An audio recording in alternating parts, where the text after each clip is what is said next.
Raríssimas, raríssimos e raríssimas, bom dia, René de Paula Júnior falando aqui no Radinho de Pilha, 5 de setembro de 2023, terça-feira, espero que falando num volume razoável, num volume respeitoso, porque ontem eu descobri várias coisas que eu não sabia sobre como nós percebemos o som, como nós percebemos se um som é mais alto, se um som é mais baixo e como que isso faz diferença no dia a dia de todos nós.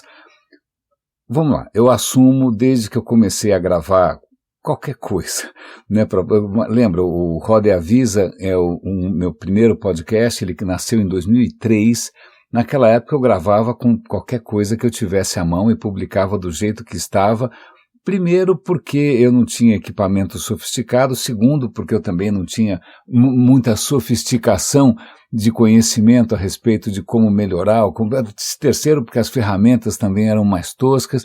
E agora, na medida que você vai avançando, vai aprendendo uma coisa aqui, uma coisa ali, como autodidata, vale lembrar que eu me formei em rádio e TV, mas numa época analógica, completamente analógica, não tinha nada digital naquele momento. Então, qualquer coisa que eu tenha aprendido a usar dos últimos tempos foi meio por conta própria e agradeço aqui aos inúmeros tutoriais e vídeos e gente generosa que foi compartilhando esse conhecimento comigo e com todo mundo, etc, etc. Mas tem uma questão interessante no tratamento de áudio que de uns tempos para cá eu comecei a usar, normalmente eu estava usando o smartphone para gravar, depois eu comecei a conectar um microfone no smartphone, e aí eu não sei se vocês se recordam disso ou não, mas teve um momento ali que essa combinação estava se mostrando instável, de vez em quando a gravação se perdia, ou introduzia algum ruído estranho, foi algum problema temporário. E, bom, pelo sim, pelo não, eu comecei a gravar com redundância. Eu falei, vou colocar aqui um segundo microfone, para caso a primeira gravação fique comprometida, a gente tem aqui, não perde o trabalho todo. E aí, por coincidência, um dos microfones que eu recentemente comprei, que eu comecei a usar como redundância, na hora que eu fosse usar a gravação feita por esse microfone secundário, ele me perguntava na hora de exportar o áudio se eu queria colocar não sei quantos LUFs. Eu falei, o que é LUF? Ele está lá, menos 12, menos 13, menos 14. O que é LUF? Pois bem, vamos lá, acho que agora isso talvez faça um pouco de sentido para todos vocês. Uma boa parte da minha preocupação com algumas questões de som é lógico, em primeiro lugar, garantir que vocês tenham uma experiência aprazível, que eu respeite os tímpanos de vocês, a sensibilidade de vocês, então eu vou me aprimorando ao longo do tempo. Aliás, recentemente eu descobri que o Audition da Adobe faz umas coisas sobrenaturais que eu nem podia imaginar que o software fosse capaz. Bom, ok. Mas a questão é que eu já vinha notando, na verdade acho que ao longo da vida inteira já tinha sinais disso. Eu lembro na minha adolescência tardia de um amigo que foi para os Estados Unidos e ele voltou dizendo, olha, quando eu ouço rádio lá, quando eu ouço FM lá, na época não tinha streaming, não tinha digital, não tinha nada, quando eu ouço FM lá, nossa, a música é muito mais alta. Aí você fala, bom, a música é mais alta, aumenta o volume. Não, é diferente. Quando eu ouço FM aqui, quando eu ouço lá, a coisa é diferente. O que eu agora, 40 anos depois, começo a entender é algo que tem um nome, que foi um fenômeno histórico, que acho que acaba afetando todo mundo até agora, que eles chamam de loudness wars, as guerras do volume. As guerras do volume. Vamos lá, a questão é a seguinte, você tem a gravação como ela foi feita, certo? Você pode gravar isso com melhor ou pior qualidade, você vai tocar isso no equipamento que vai reproduzir isso de uma maneira boa ou ruim, mas de qualquer maneira é o mesmo som que você ouviu lá atrás, ninguém alterou muita coisa, certo? Mas é lógico que você pode tentar alterar alguma coisa, mesmo na hora de gravar, você dá um pouco mais, aproxima mais o microfone do piano, aumenta mais o volume da guitarra, Você tem um cara ali que vai masterizando, que vai, eu não sei qual é o termo para isso, que vai mixando ali na mesa os diferentes volumes para que a gravação fique com um volume relativamente aceitável Mas o que acontece? Toda música tem uma hora que ela está um pouquinho mais baixa, um pouquinho mais alta, tem de repente um solo disso, a voz pode ficar um pouco mais sussurrante, de repente a voz vai ficar um pouco mais enfática, tem altos e baixos, certo? Certo. Pois bem, o que acontece à medida em que você começa como é que você ouve a música? Se você ouve na sua casa, você bota lá um toca-discos, né, e senta e vai ouvir lá, tomando seu uísque, fumando um charuto, sei lá o que as pessoas faziam na década de 50. Pô, isso é uma coisa. Agora, se você vai ouvir isso pelo rádio, e se você vai ouvir isso num automóvel a combustão interna, barulhento para burro, num caminhão a diesel, num ônibus, seja lá o que for, cara, o som da música está competindo com muita coisa ao mesmo tempo, né? Então, as passagens mais sutis, as sutilezas vão se perder, porque tem muita bagunça acontecendo em volta. Então, começa uma corrida armamentista, por assim dizer, uma disputa entre emissoras. Vamos fazer o seguinte, vamos dar uma turbinada aqui na música, vamos fazer com que algumas frequências, sobretudo as frequências mais baixas, né, as mais graves, elas fiquem mais altas, artificialmente mais altas, né? Você não vai ter mais aquelas sutilezas, vai ficar tudo um pancadão, e o que acontece para o cara que está ouvindo foi, nossa, eu estou ouvindo a música muito melhor, agora ficou uma experiência muito mais visceral, mesmo eu estando aqui dirigindo um carro a diesel, não é? Então, as emissoras começam a alterar o padrão da música, a música perde a riqueza, ela perde a sutileza e a coisa vai virar pancadaria, né? Porque o cara ou vai estar ouvindo isso num carro, via FM, que já não é o melhor cenário, ou vai estar usando um fone de ouvido ruim, né? Então artificialmente você incrementa a pancadaria. Isso são as chamadas Loudness Wars. Eu acho que é isso que aquele meu amigo que viajou para os States voltou reportando. Nossa, né, quando eu ouço o rádio lá, a música é muito mais impactante. Por isso, porque as pessoas estavam, né, a indústria estava aumentando a pancadaria para que a música ficasse num volume sempre, sempre, sempre mais alto.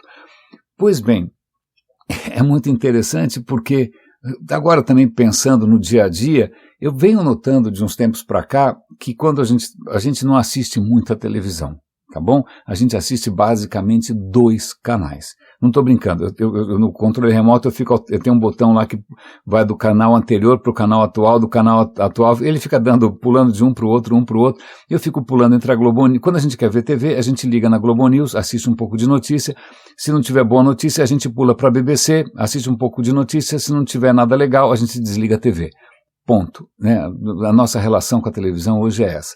Mas o que a gente percebe é que numa Globo News da vida, que tem comerciais, a hora que entra no intervalo comercial, nossa, é simplesmente um tsunami sonoro. É uma gritaria, anúncio da Casas Bahia, que o cara parece que está falando na ponta do pé, num megafone, né? Ou então tem música muito alta. E, cara, para mim, que ando particularmente preocupado com a saúde dos meus tímpanos, sobretudo porque eu convivo com meu pai que perdeu uma boa parte da audição e eu vejo como é difícil a vida de alguém com uma deficiência auditiva severa. Eu ando bastante cuidadoso com a manutenção da minha audição. Cara, eu tiro volume. Assim que entra nos comerciais, eu simplesmente, e fico me perguntando, indignado, claro, coisa de velho, como é que as pessoas aguentam um mundo tão barulhento? Por que está todo mundo gritando? Né? Por que as pessoas, né, compram aqueles fones que parece basicamente um bate-estacas, né? Você comprou um bate-estacas portátil, né, e está colocando um volume altíssimo e você... Bom, ok, desculpa, é difícil, bom, ok, perdão, idade, tem dessas coisas. Mas talvez o que esteja acontecendo aí é que eu não sei como é que... Aí quem for um profissional hoje da indústria, por favor, me ilumine, mas eu não sei se a indústria da televisão brasileira, ela tem algum padrão com relação a loudness, com relação ao volume percebido. E agora eu introduzi a palavra percebido, porque como é que você define volume, né, loudness de alguma coisa?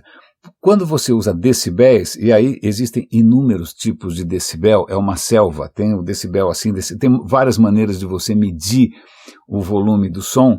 Som é o que a gente percebe como som, o nosso cérebro percebe como som, é uma variação da pressão do ar.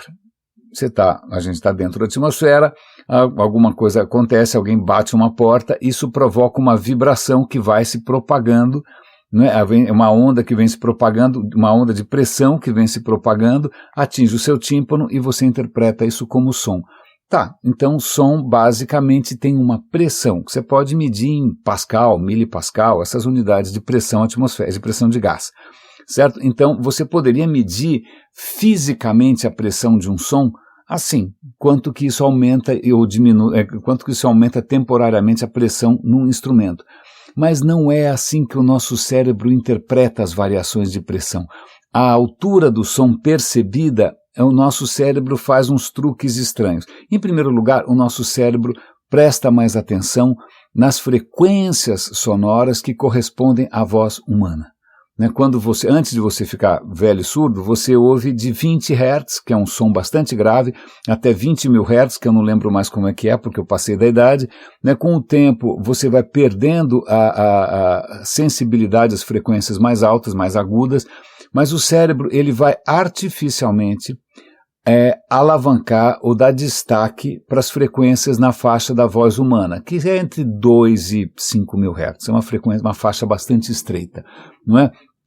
Pois bem, então o cérebro, essas variações de pressão, ele trata isso, né? Ele já tem ali uma masterização promovida pelo cérebro.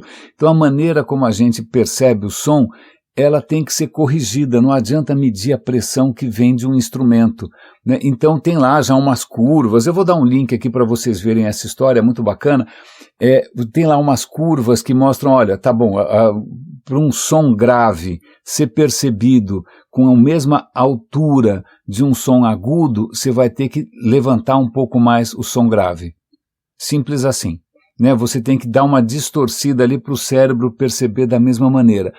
Ou seja, a maneira como você percebe o som não é exatamente uma questão só física, é uma questão perceptiva, é uma questão cognitiva. E aí vem essa questão de como é que você, vamos imaginar que você queira, você trabalha numa televisão, então vai ter o programa que você fez, depois vem 25 comerciais, ou 30, sei lá, e aí vem de novo um outro programa. Como é que você faz para o volume não ficar oscilando, né? Para a sensação de altura do som não ficar oscilando? Você pode impor um padrão. Você fala, olha, no meu canal, né, o padrão de volume do som é esse daqui. E para isso é usada uma unidade chamada LUFS, que eu já esqueci, Loudness Unit, whatever. Eu já esqueci o que quer dizer LUFS. Tá bom? Então cada canal ele tenta equalizar esse volume usando LUFS, usando essa unidade. Onde eu publico os nossos áudios aqui, que é o SoundCloud, ele recomenda um nível de LUFS que é menos 14. Né? O YouTube também acho que está nessa faixa. A Netflix trabalha com menos 23. Então, porque afinal o filme você normalmente está assistindo, sei lá, em outras circunstâncias, não só no carro. Não é? Então, o que acontece é que em muitos canais e também em muitos países você tem uma legislação tentando manter o volume para que o cara não tenha um infarte a hora que entrar os comerciais, ou para que o cara não ache que ficou surdo a hora que entrar uma outra coisa diferente, mais artística. Então estou aqui há 13 minutos falando sem parar, que de uns tempos para cá eu tenho usado esse microfone secundário e na hora de eu gerar o áudio, eu tenho gerado o áudio pedindo para que ele equalize os volumes, a diferença entre a minha voz mais baixa, a minha voz mais alta, ele deu uma leve acertada nisso para que fique nessa faixa de menos 14, que acho que é a faixa usada no SoundCloud. Eu não sei se as emissoras brasileiras fazem isso, mas preste atenção, na hora que entra um comercial, seja lá do que for, né, varejo, essas coisas de louco, né, se o volume de repente não fica parecendo um tsunami, né, deveria, se você tivesse um medidor ali, ele poderia te dizer se o cara está realmente querendo massacrar você ou acordar você do coma. Ufa, falei a beça, eu não sei se realmente faz muita diferença, eu confesso que de uns tempos para cá, eu estou sempre comentando isso aqui, os dois carros aqui em casa são elétricos, uma das coisas que é notoriamente prazerosa num carro elétrico é o silêncio.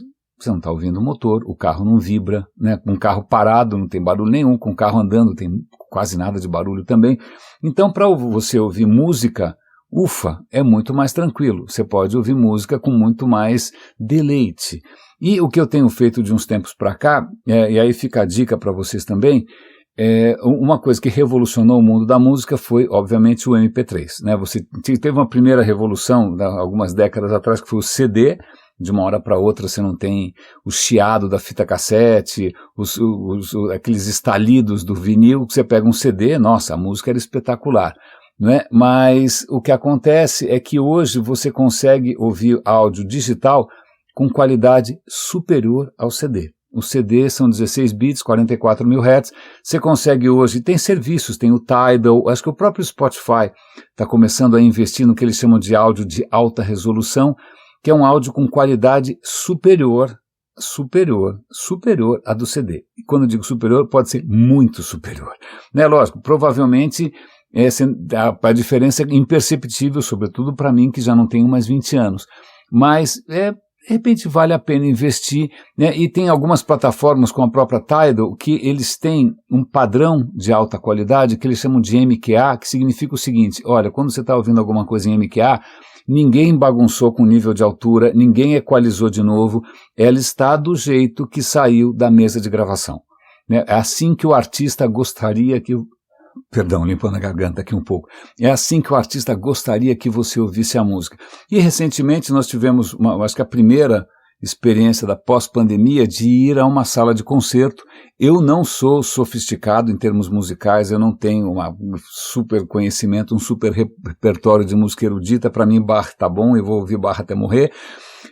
Mas minha mulher tem uma bagagem muito maior, ela tem um gosto muito maior pela música clássica, e nós fomos a um teatro, o Teatro B32 aqui na Faria Lima, assistir à Orquestra Sinfônica, acho que municipal, se eu não me engano, tocando Bach. E é muito interessante, você fala, pô, que legal, vamos ver a acústica do ambiente, e quando começa a tocar, você está vendo aquele bando de gente ali, bando de músicos e instrumentos, e sei lá o que, o boés, aquelas coisas que eu não sei o nome, quando você vai ouvir, é engraçado porque você fala, nossa, que tá baixo isso. Não, é assim que a música é.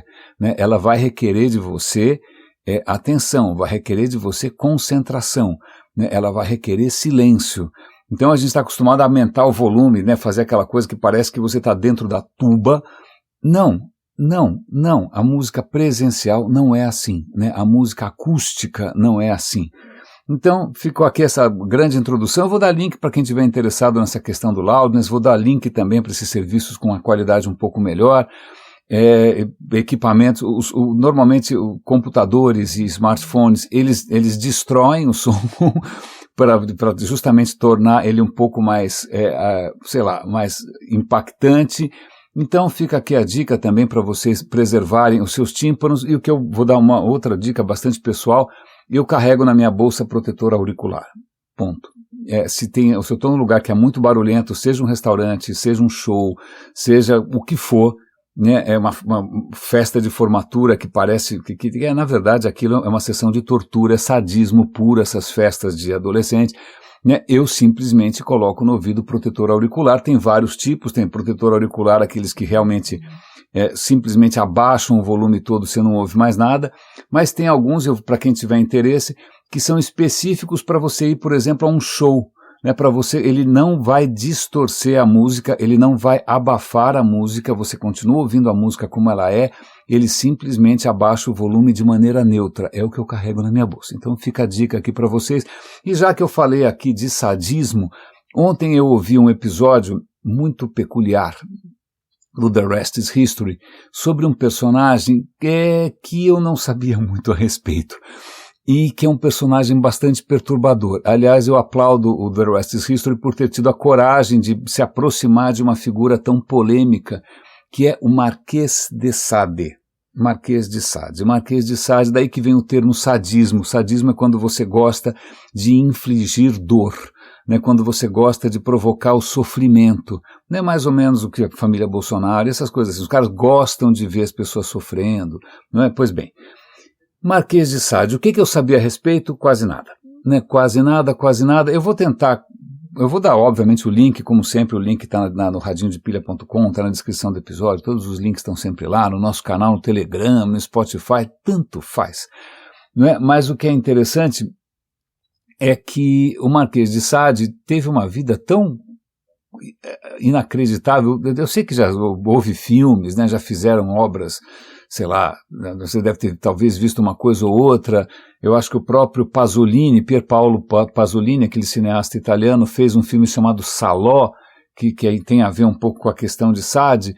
Mas Sade, o Marquês de Sade, um aristocrata, nascido numa família, né, berço esplêndido, né? Ele só não teve uma vida mais aristocrática porque aos 4 anos ele deu um soco no nariz de um príncipe e aí a família meio caiu em desgraça, mas o cara continuou, imagina, o pai do cara era marquês, né? E aí ele acabou herdando o título de marquês, um cara super aristocrata, e é muito curioso porque a gente está falando aqui de 1700 e bolinha.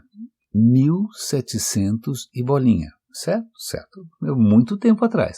1740, por aí e tal. O que acontece é que muito cedo o nosso amigo Sade começa a manifestar, ou não só manifestar, mas professar coisas bastante, digamos, polêmicas para a época. A primeira coisa é um comportamento sexual excessivo, né? Depende do seu prisma, né? Lógico, tudo que a gente fala de sexualidade ou de comportamento é tudo uma questão relativa, culturas, épocas, etc. e tal. Mas o cara forçava a mão, porque ele realmente gostava de putaria num nível altíssimo, e tanto faz se era com homens, mulheres, tanto faz adolescentes, o cara realmente enfiava o pé na jaca. Ele trocava de papéis, ele era bi, ele era tudo, ele era pansexual, uma coisa realmente, nossa, 1700 e tanto, né? Achei que ficasse todo mundo com aquelas peruquinhas empoadas. O cara realmente caprichava, o cara não era fácil. O pai começa a ficar um pouco preocupado com o filho, que tem essa vocação aí para o pé na jaca, e ele consegue arrumar. O pai acho que também cai em desgraça, o pai de repente a situação financeira muda, porque acho que o pai também andou aprontando algumas coisas, e ele fala, bom, para salvar a família eu tenho que arrumar um casamento aqui um pouco mais, digamos, recheado, e aí ele consegue casar o Sade, o filho dele, com uma moça riquíssima, que por acaso, se eu não me engano, chama Renê também. Ok. Ele casa o Sade com a Renê, coitado, uma moça de família. E, bom, em pouquíssimo tempo, 6 meses depois, cara, vem um escândalo porque ele contratou não sei quantas prostitutas e ele gostava, isso a gente já vai entrar um pouco nesse detalhe, não era só coisas que a gente chamaria de, sei lá, sendo talvez um pouco coxinha, mas chama de normais. Ele gosta de infligir dor, né? Chicotes, coisas que a gente realmente, mais tarde a gente vai chamar de sadismo. Ele realmente gosta de coisas que são um pouquinho mais apimentadas. E eu sei que isso gera um escândalo, acho que a prostituta processa, aí ele é quase preso, aí a sogra dele resolve, né, para não comprometer a honra da sua família, da sua filha, ela consegue abafar essa história. E como é que é a história? Vale lembrar que isso foi antes da Revolução Francesa, está falando aqui de aristocracia, Luís XIV, sei lá, Luís XVI, acho que é Luís XVI, claro. Mas aí, bom, em suma, ela consegue, o cara vai ser preso, vai ser um escândalo, ela consegue, né, num tráfico ali de influências, ela consegue chegar para o rei e falar, olha, vamos fazer o seguinte, condena o cara, mas condena de uma maneira discreta. Então tem um dispositivo ali que o rei escreve uma carta, é uma carta do rei para o cara ser preso, mas ele tem que ser preso, ninguém pode saber quem ele é, os guardas têm que olhar para o outro lado, isso não vai ficar registrado em lugar nenhum. Então tem essa carta que o rei emite, que significa prisão instantânea. De qualquer maneira, ele foge, se evade, vai para lá, vai para cá, continua aprontando um monte, e a coitada da mulher envolvida com essa história toda. Bom, em suma, num certo momento, como é que é a história? Vem a Revolução Francesa, né? Então ele já tinha, em algum momento ele vai preso, tá bom? Ele vai preso, e ele vai parar inclusive na Bastilha, lembra da queda da Bastilha? Em Paris, ele vai parar em Paris. Bem, mesmo na prisão ele continua aprontando as coisas mais inomináveis, o cara realmente capricha. Aí na Bastilha, ele está lá preso na Bastilha. Quando começa a Revolução Francesa, um pouquinho antes ali, quando começa aquela agitação, ele fica gritando na janela, salvem-nos, eles vão nos matar, eles são os tiranos, a tirania do rei, abaixo a tirania dos aristocratas. Bom, ele talvez até tenha avivado as chamas revolucionárias. Em suma, ele acaba sendo tirado da Bastilha, antes que a Bastilha acaba sendo, obviamente, derrubada, libertam todos os prisioneiros. Ele também acaba sendo solto como uma vítima da tirania, não é? Ele acaba se engajando na Revolução Francesa, acaba virando ali, elegem o cara para isso, elegem o cara para aquilo, ele pega cargos públicos, alguém meio assim, sem noção, deixou ele responsável por um orfanato de meninas. Imagina, você deixou a raposa para cuidar do galinheiro, né? Mas aí eu sei que num certo momento a Revolução Francesa está se acirrando, a questão do terror começa a ficar cada vez mais intensa. Robespierre vira e fala, não, pensando bem esse Sade aqui, eu sei que ele está ajudando a gente aqui na Revolução, ele parece um cara revolucionário, mas na verdade, veja, ele é um aristocrata, ele já foi condenado por um comportamento errado, etc e tal. Ele tinha sido preso pelo rei, ele acaba sendo preso agora pela Revolução Francesa. Ele é preso de novo, ele é mandado para um hospício, aí vem o Napoleão, restaura a zona toda, acaba com a Revolução Francesa, e aí o próprio Napoleão acaba mandando prender o Marquês de Sade. Ou seja, o Marquês de Sade passou décadas da sua vida preso, mas preso, deve ser a única pessoa na história da humanidade que foi preso por 3 instâncias de poder tão diferentes, né? Por um rei aristocrático, por revolucionários franceses e depois pelo Napoleão. O cara é um campeão de audiência mesmo. Mas se fosse só o comportamento dele, se ele fosse, sei lá, usa a palavra que você quiser, um devasso, um debochado, um libertino, né? Isso ficaria como uma anedota, mas acontece que num certo momento o nosso amigo resolve escrever. E ele começa a escrever obras que, para 1790 e poucos, né, são realmente bastante perturbadoras. Então ele escreve 120 Dias de Sodoma, é uma fantasia em que de repente aristocratas se trancam num castelo e se contratam todo tipo de prostitutas e mocinhas e rapazes e fazem absolutamente uma coisa inominável, assim, uma coisa que não acaba nunca mais, não é? Mas também ele acaba escrevendo Justine. Justine é um romance um pouco mais filosófico. Ele está fazendo uma paródia a uma obra literária inglesa na época que mostra uma pessoa super virtuosa, em que tudo acontece direitinho, porque a pessoa virtuosa, é lógico, Deus obviamente premia os virtuosos. E aí o que acontece, ele escreve Justine, em que ela tenta ser virtuosa, ela só se dana, vamos falar assim, em português claro, tudo acontece de errado com ela, e ela tem uma irmã ou prima, ou seja o que for, que é uma completa devassa, sem nenhum tipo de freio moral, e que essa só se dá bem. Então ele faz um romance que é um espelho do que a gente esperaria do moralismo. E por que ele está fazendo isso?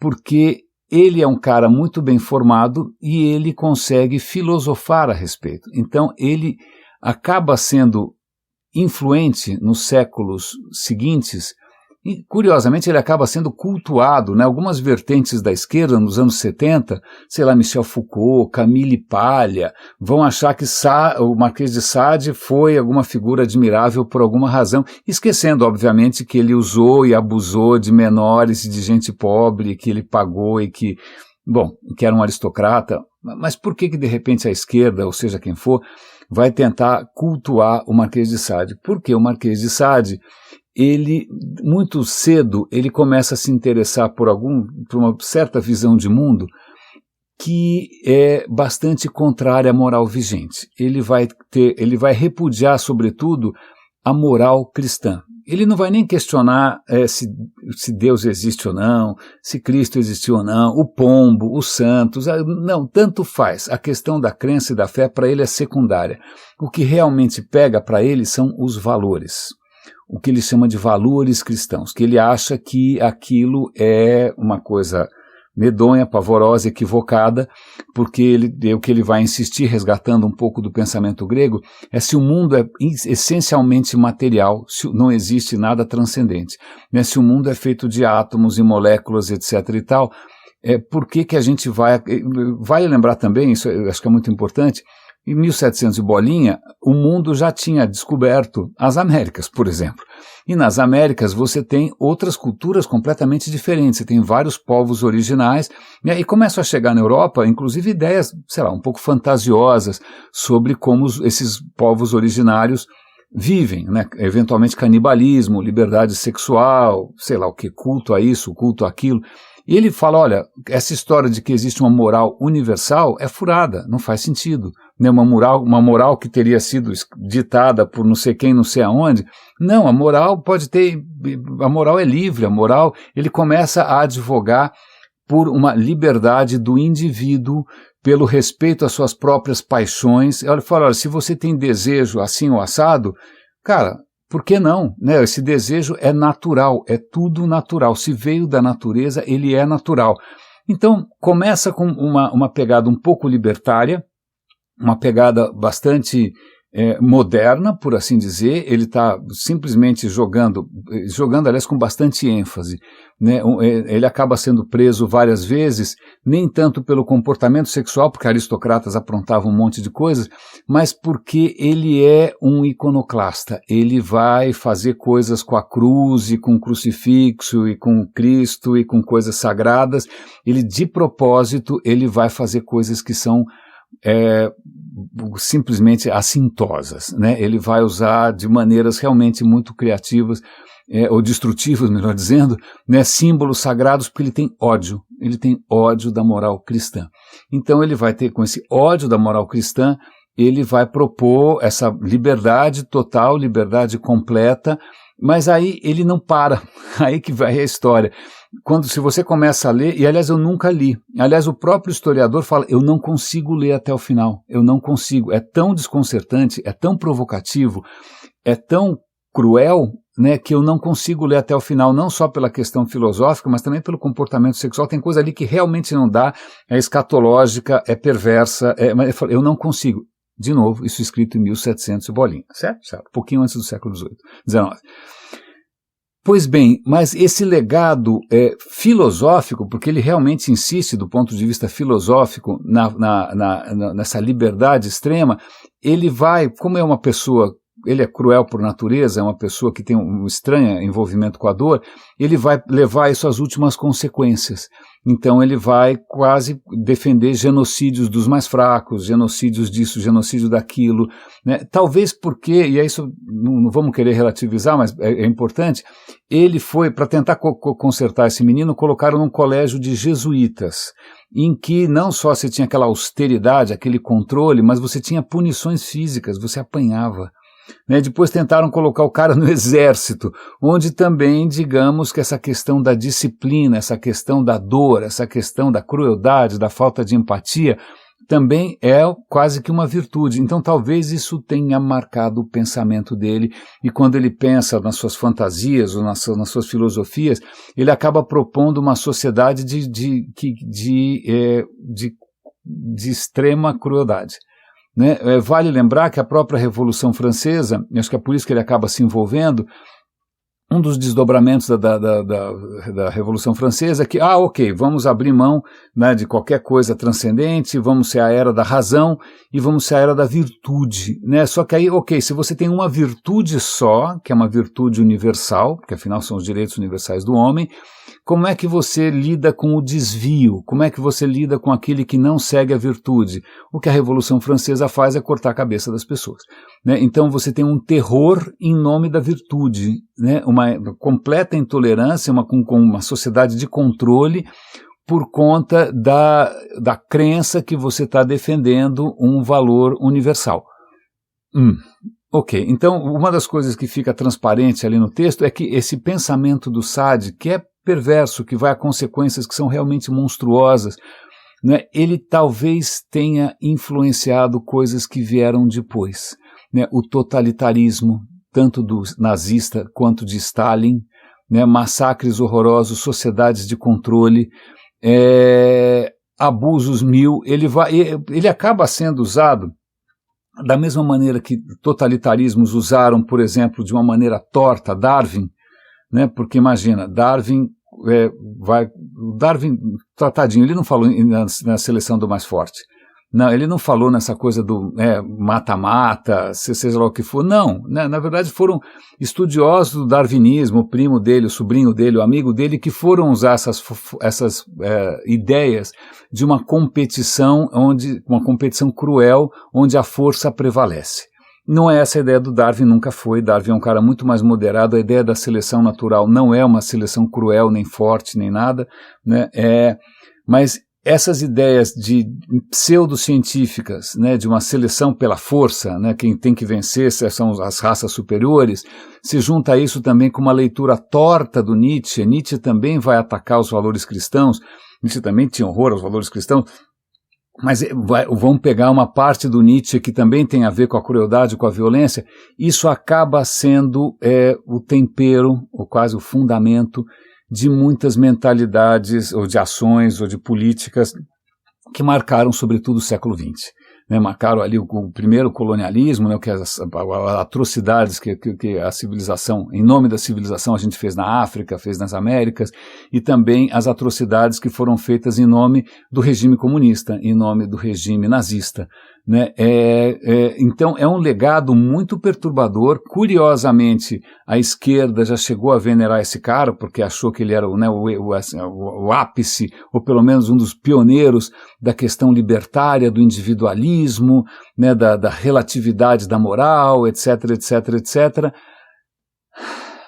Não foi um programa fácil, e o século XX não é fácil, e essas ideias não são fáceis, e aí eu, pelo menos aqui, é engraçado porque o que eu sinto ao longo desses anos todos de radinho é que eu venho amadurecendo na minha cabeça uma certa visão, né, não sei se é filosófico ou não, mas que leva em conta coisas que esses caras não levaram, né, que nós somos uma espécie, né, uma espécie social que chegou onde chegou porque descobriu como colaborar, que descobriu como criar mecanismos de justiça e de confiança e de colaboração, né, que a gente aprendeu, aprimorou a questão do afeto que não é só o afeto pelos seus parentes ou pelos seus descendentes, que é a questão genética. A gente desenvolveu outros mecanismos de solidariedade e que toda vez, e acho que isso casa com o que eu falei ontem, curiosamente, quando você considera o indivíduo isolado, quando você considera o sujeito humano como algo isolado, sem nenhum tipo de laço,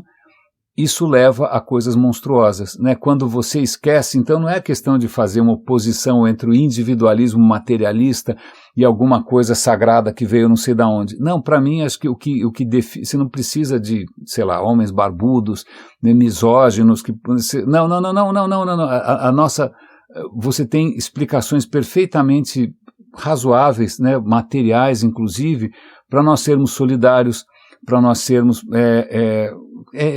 valorizarmos as conexões, né, reconhecermos que juntos a gente consegue superar muitas das nossas incertezas, dos nossos medos, e que essa crueldade é simplesmente uma decorrência, essa crueldade sistemática, sistêmica, é simplesmente o momento em que você esquece justamente isso. Você esquece como a nossa espécie evoluiu, né? A gente acabou absorvendo outras ideias. Então, legal, para mim pelo menos é uma maneira, não que se um dia eu for botar isso no papel, vai ser o livro menos vendido do mundo, porque é lógico, não vai ajudar você a ter sucesso na vida, a ganhar mais dinheiro, não vai ter nenhuma oração especial, nenhuma simpatia, né, para você pular ondinhas, não vai ter nada astrológico, nada que envolva, seja lá o que for, mambo-jambo, né, mas felizmente eu não estou sozinho. Vocês estão vendo isso aí, o Val Harari, tem outras cabeças por aí tentando pregar uma maneira de vida, um modo de encarar a vida que não é transcendente, mas também não é esse individualismo equivocado que acha que nós somos sujeitos únicos e almas, seja lá o que for. Ufa, desculpa, estou realmente levando...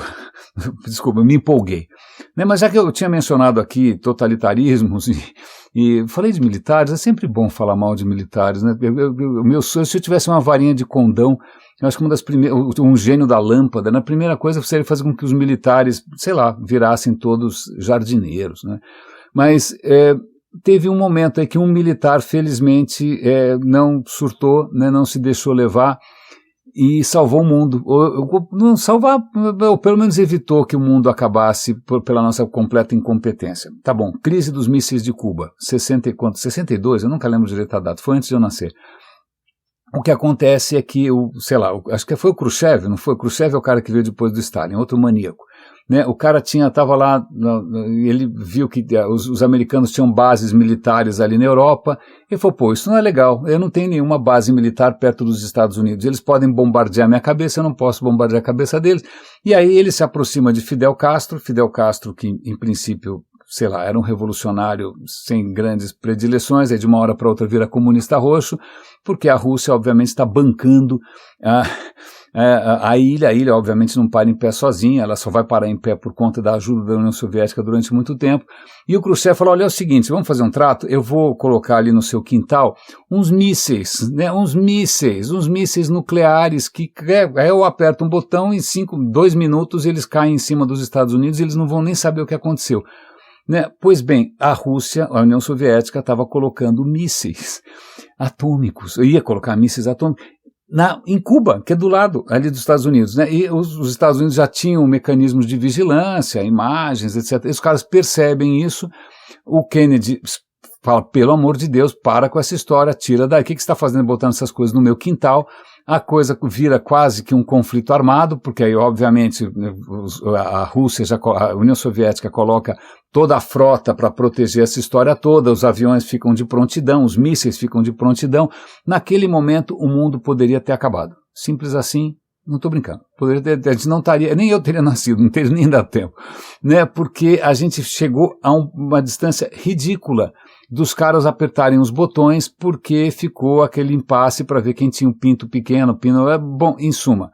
Um episódio que eu não sabia, aliás, ninguém sabia, isso demorou décadas para ser trazido à tona, é que é o seguinte, a União Soviética mandou a frota toda dela lá proteger essa história e mandou vários submarinos armados com ogivas nucleares. Certo? Que é aquelas fantasias de militar que não tem nada o que fazer, né? Para que bom, então, tá bom, tinha vários submarinos com ogivas nucleares ali perto dessa zona toda. O que acontece é que um dos submarinos, de repente, perde contato com o resto da frota. O que pode ter acontecido? Um problema técnico, não? Ou então, simplesmente, a guerra começou, mataram todo mundo, só sobrou você. Era um cenário possível. E esse cenário, obviamente, estava previsto, porque o militar não tem mais nada para fazer, fica pensando nessas coisas.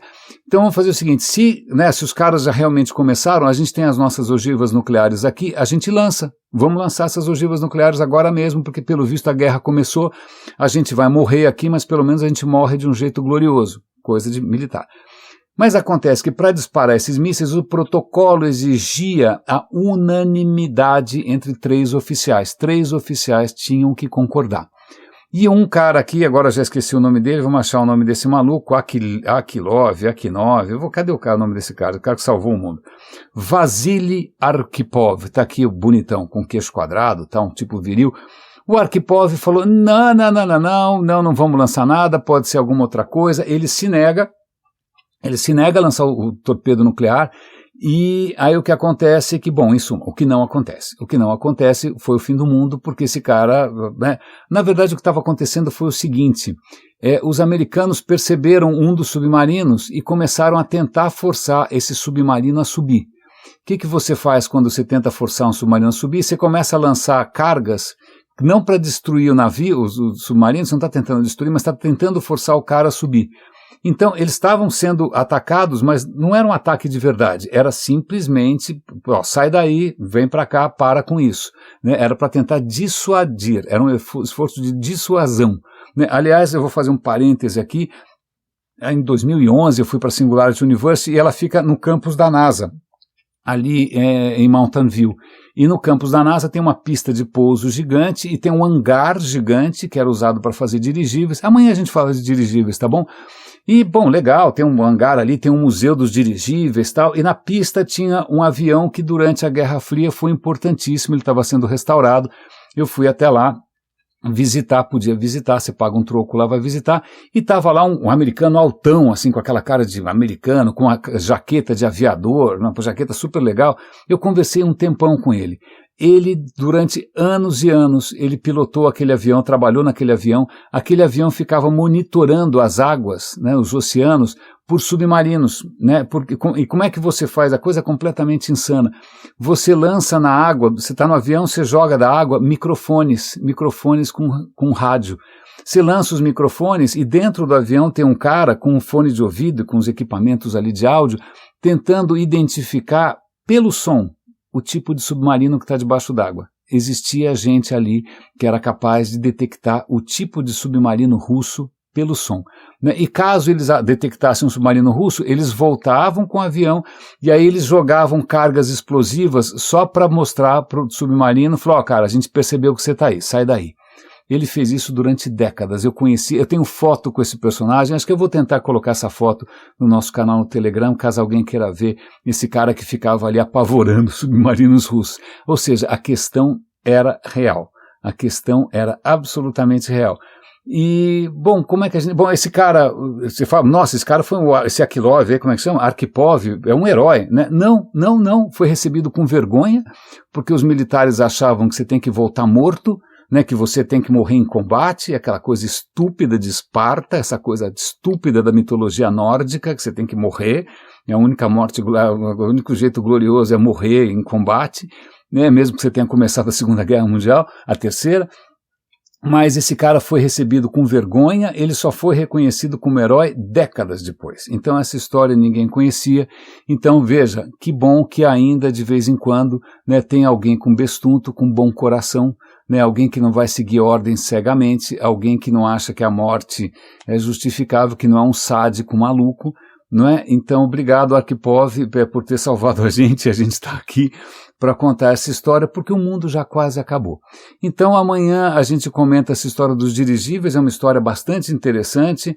A gente pode comentar também desse festival do Burning Man, onde que realmente o Burning Man virou Drowning Man, né, o homem afogado, mudanças climáticas. Depois a gente fala eu vou deixar algumas coisas para amanhã, e vou deixar, vou também, mas se bem que essa história é tão legal, será? É uma história só, vamos lá, só para acabar, já que eu não estou mais na loja integrada, não estou mais trabalhando, então, aliás, eu agradeço imensamente, agora eu tenho 18 super raríssimos que contribuem com o Radinho todo mês, aliás, recebi uma doação gigante ontem, tenho que agradecer aqui, e um dos pedidos foi, olha, volte com os episódios mais longos. Falei, puxa, que legal, obrigado. Então vou contar mais uma historinha só, um chorinho aqui. A história é a seguinte, eu estava vendo um artigo sobre os pilares de quem, ai meu Deus do céu, é um nome de louco, é um nome assírio, né? Meu assírio, vocês sabem que é um pouco enferrujado, deixa eu ver se eu acho o nome aqui. Bom, na verdade é o seguinte, você tem, chama os prismas de Senaquerib. Quais são os prismas de Senaquerib? Senaquerib foi um rei assírio, ou melhor dizendo, da Nova Assíria, né, e ele resolveu registrar os seus feitos militares. Os assírios eram uns sádicos horrorosos, matavam gente pra caramba, invadiam todo mundo, vem de longe esse DNA. Então Senaquerib, não satisfeito em ter invadido, matado, escravizado, etc., ele resolveu registrar seus feitos na escrita cuneiforme. Então ele fez uns prismas, não estou brincando, é um troço alto assim, né? Não sei se deve ser de barro, né? De barro, você tem hexagonal e você tem octagonal, e nas 8 ou 6 faces desse prisma está lá escrito com cuneiforme, uma coisa de louco, as proezas militares, né? E também, né, os seus grandes feitos. Acho que tinha lá um parágrafo inteiro descrevendo como ele era grandioso, generoso, magnífico, magnânimo, pintudo, não sei o que mais. Então, tem 3 cópias desses, fizeram várias, porque afinal propaganda é propaganda, não é? Então tem 3 prismas praticamente idênticos, um está no Museu Britânico, um está em Chicago e outro está em Jerusalém. Ele está contando seus grandes feitos militares, conquistei, escravizei, e num certo momento ele vai para a Judéia. Ele está expandindo de novo ali o Império Assírio, e ele resolve ir na direção de Jerusalém. Tem um rei lá que se chama Ezequias, e ele vai em cima do... Por quê? O Ezequias... Vamos lá, os assírios não eram tão sanguinários assim. Eles tinham... O novo Império Assírio era um pouco mais, digamos, pragmático. É o seguinte, você paga imposto e a gente deixa você em paz. Tipo máfia, ok? Você vai fazer parte do nosso império, você tem que pagar imposto. Pagou imposto, está tudo bem. Agora, se você não pagar imposto, a casa cai. O Ezequias, que ficava em Jerusalém, resolveu parar de pagar imposto. O que acontece? O Senaqueribe mandou uma força militar colossal.